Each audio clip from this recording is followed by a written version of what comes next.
Hello बच्चों, आज हमारा क्लास 7 का हिस्ट्री है। लेसन 11 10 लेसन हम लोग पढ़ चुके हैं, उसका क्वेश्चन आंसर भी हो गया है। तो आज हम लोग 11 लेसन पढ़ेंगे। लेसन का नाम है जहांगीर एवं शाहजहां। जहांगीर के बारे में पढ़ेंगे। जहांगीर एक न्यायप्रिय शासक था और अपने इस उत्तरदायित्व को ईश्वर के प्रति अपना कर्तव्य मानता था।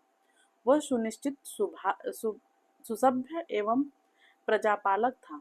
उसने अपने पिता से प्राप्त साम्राज्य को सुरक्षित और संपन्न रखा। जहांगीर 1605 से 1627 ईस्वी। जहांगीर अकबर का पुत्र था। उसके बचपन का नाम सलीम था। अकबर के नौरत्न अब्दुल रहीम खाना खां से सलीम ने तुर्की तथा फारसी भाषाओं का ज्ञान प्राप्त किया।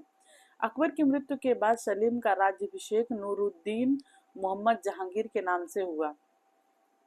विद्रोह एवं दमन। गद्दी पर बैठते ही जहांगीर को सर्वप्रथम अपने पुत्र खुसरो के विद्रोह का सामना करना पड़ा। जहांगीर ने खुसरो को आगरे के किले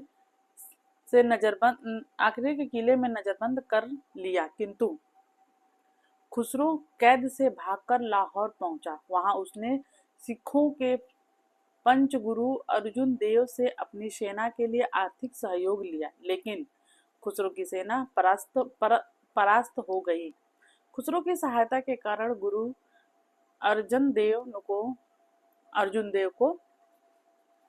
मृत्युदंड दिया गया। सिख गुरु की फांसी जहांगीर के लिए नीति विरुद्ध कार्रवाई सिद्ध हुई, क्योंकि इससे सिखों का जो तब तक एक शांतिप्रिय समुदाय थे, मन खट्टा हो गया और वे साम्राज्य के शत्रुओं के रूप में परिवर्तित हो गए। जहांगीर की सबसे बड़ी सफलता मेवाड़ के राजपूतों की विजय थी। जहांगीर ने मेवाड़ पर आक्रमण के लिए अपने पुत्र खुर्रम शाहजहां को भेजा। खुर्रम ने वहां के राणा अमर सिंह को संधि करने के लिए विवश किया। दक्षिण भारत में अहमदनगर पर जहांगीर के पुत्र खुर्रम ने आक्रमण करके मुगल साम्राज्य का अंग बना लिया। इस उपलब्धि के कारण ही जहांगीर ने खुर्रम को जहांगीर की उपाधि प्राप्त की। जहांगीर ने अकबर की सुलह नीति का अनुसरण करके मेवाड़ को उदार शर्त करके राजपूतों की राजभक्ति प्राप्त कर ली, जो औरंगजेब की अनीतियों के पहले तक मुगल साम्राज्य के प्रति बनी रही। जहांगीर ने कई शक्तिशाली सरदारों एवं राजपूतों को ऊंची ऊंची पदवी दी। उसने उसका साम्राज्य सुदृढ़ हो। जहांगीर एक व्यक्तित्व। जहांगीर ने सब लोगों के हृदयों पर विजय पाने का प्रयत्न किया। उसने अपने विरोधियों को सामान्य रूप से क्षमादान कर दिया, बंदियों को मुक्त किया और न्याय की प्रसिद्ध जंजीर लगवाई, जिससे कोई भी बजाकर सीधे बादशाह से फरियाद कर सकता था। उसने कई घोषणाएं भी करवाई, जिससे उसे राज्य के लोगों में अच्छे आचरण की प्रवृत्ति का विकास हो। जहांगीर कला एवं साहित्य का प्रेम था। वह स्वयं विद्वान था। उसने फारसी में तुजुके जहांगीर नामक आत्मकथा लिखी। उसे उद्यान लगाने का भी शौक था। जहांगीर चित्रकला का बड़ा कुशल पारसी था। वह एक ही चित्र में विभिन्न चित्रों द्वारा बनाए गए मुख, शरीर तथा पैरों के अलग अलग पहचान सकता था। जहांगीर के शासन काल में पुर्तगालियों ने अपनी व्यापारिक स्थिति मजबूत ही रखी। उसके काल में अंग्रेजों तथा मुगलों के मध्य नवीन संबंधों का विकास हुआ। जहांगीर पुर्तगालियों और अंग्रेजों को नजरअंदाज नहीं कर सकता, क्योंकि इन दोनों की नौसेनाएं सुदृढ़ थे। इंग्लैंड के साम्राज्य ने व्यापारिक सुविधाएं प्राप्त करने के लिए हॉकिंस को तथा उसके बाद सर टॉमस रो को आधिकारिक राजदूत बनाकर भारत भेजा। उसने जहांगीर से अंग्रेजों के लिए भारत में व्यापार करने की आज्ञा प्राप्त की।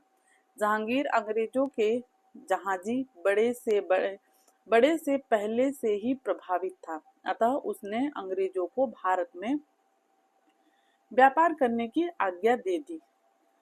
अंग्रेजों द्वारा भारत में ब्रिटिश राज्य स्थापित करने का यह प्रथम चरण था। जहांगीर को मदिरा पान की बुरी आदत थी, जिससे उसके चरित्र के उत्तम पहलू धीरे धीरे नष्ट हो गए तथा उसके स्वभाव में असंगति आ गई, जो उसके पतन का कारण बनी। सन 1627 ईस्वी में जहांगीर की मृत्यु हो गई। जहांगीर के काल में नूरजहां का प्रभाव। नूरजहां का बचपन का नाम मेहरुन निशा था। उसका नाम पिता गयासबेग तेहरान का निवासी था। उसका विवाह शेर अफगान नामक ईरानी के साथ हुआ था। उसकी बुद्धि एवं सुंदरता के कारण उसे जहांगीर द्वारा नूरजहां की उपाधि दी गई। नूरजहां जहांगीर के शासनकाल में नूरजहां की भूमिका महत्वपूर्ण थी। नूरजहां योग्य महिला थी। उसने राज्य के कार्यों में जहांगीर को पूरा सहयोग किया एवं बादशाह के व्यसनों पर नियंत्रण किया। नूरजहां बड़ी बलवती और साहसी महिला थी। वह जहांगीर के साथ शिकार को ताजी शेरों को स्वयं मारती तथा युद्ध में भी सक्रिय योगदान देती थी। वह एक सुशिक्षित तथा सुसंस्कृत महिला थी। कला में उसकी विशेष रुचि थी। शाहजहां 1628 से 1658 ईस्वी। मुगलों का एक विशाल साम्राज्य था। इतने विशाल साम्राज्य की व्यवस्था के लिए बराबर सजग रहना पड़ता था। विरोधियों के दमन के लिए प्रायः बादशाह या उनके सूबेदार जाया करते थे। शहजादा खुर्रम 1628 ईस्वी में शाहजहां के नाम से आगरा के सिंहासन पर बैठा। शाहजहां के राज्याभिषेक के समय बुंदेलखंड का शासक जुझार सिंह उनसे मिलने आगरा गया और मित्रता बनाने के अवसर पाकर जुझार सिंह ने गोंडवाना पर चढ़ाई कर दी। बादशाह ने इस विद्रोह को शीघ्र ही दबा दिया। दक्षिण विजय के अभियान के अंतर्गत सबसे पहले मुगल सेनाओं ने 1633 ईस्वी में अहमदनगर पर आक्रमण किया और उसे साम्राज्य में मिला लिया। इसके बाद शाहजहां के पुत्र औरंगजेब ने नेतृत्व में बीजापुर और गोलकुंड पर आक्रमण किया। बीजापुर और गोलकुंड के सुल्तानों ने आत्मसमर्पण कर मुगलों के साथ शांति समझौता कर लिया। बाद में शाहजहां ने पुर्तगालियों पर भी विजय प्राप्त कर ली। सन 1666 ईस्वी में शाहजहां की मृत्यु हो गई। शाहजहां की उपलब्धि। मुगल स्थापत्य कला हिंदू एवं मुस्लिम स्थापत्य कला का मिश्रण है। शाहजहां की शानो शौकत का प्रमाण उसके द्वारा बनाई गई इमारतें हैं। शाहजहां ने दिल्ली में एक नए किले का निर्माण कराया, जिसे शाहजहानाबाद कहा गया। यही वर्तमान में दिल्ली का लाल किला कहलाता है। आगरा में यमुना नदी के किनारे ताजमहल उसने अपने पत्नी मुमताज महल की मृत्यु पर उसकी स्मृति में बनवाया था। यह सफेद संगमरमर का बना है। प्रेम के प्रतीक के रूप में आज यह पूरे विश्व में प्रसिद्ध है। ताजमहल विश्व के 7 आश्चर्यों में से एक है। पता करके लिखे कि संसार में और कौन कौन से आश्चर्य हैं और कहाँ स्थित हैं। शाहजहां अपने मंत्रियों से दीवाने खास में शासन संबंधित मंत्रालय करता था तथा दीवाने आम में राज्य के लोगों से मुलाकात करता था।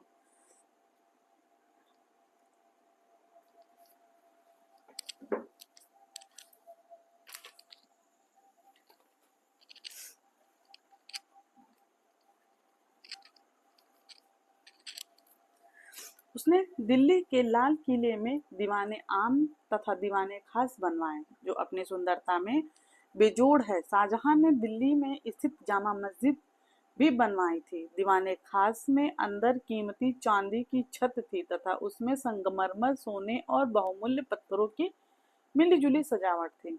शाहजहां ने आगरा में जामा मस्जिद का निर्माण करवाया। आगरा की जामा मस्जिद को मस्जिद ए जहानामा भी कहा जाता है।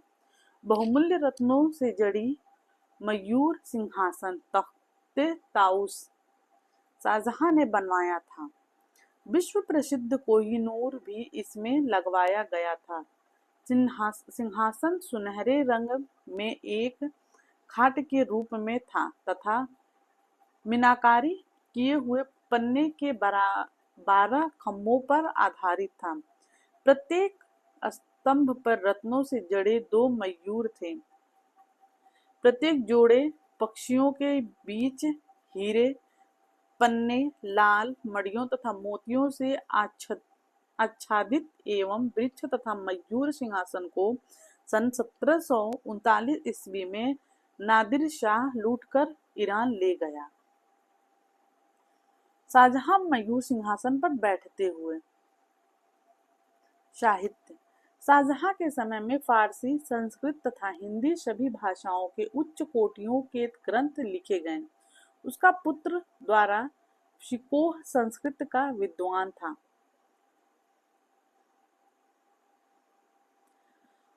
उसने उपनिषदों का संस्कृत में फारसी में अनुवाद किया। और भी जानिए। अकबर के काल में भवन निर्माण की सामग्री के रूप में लाल बलुआ पत्थर तथा अलंकरण हेतु संगमरमर का उपयोग होता था। शाहजहां के काल में संगमरमर भवन निर्माण की आधार सामग्री हो गई। अलंकरण पच्चीकारी के माध्यम से होने लगा। संगमरमर पर रत्नों की जड़ाई को पच्चीकारी कहते हैं।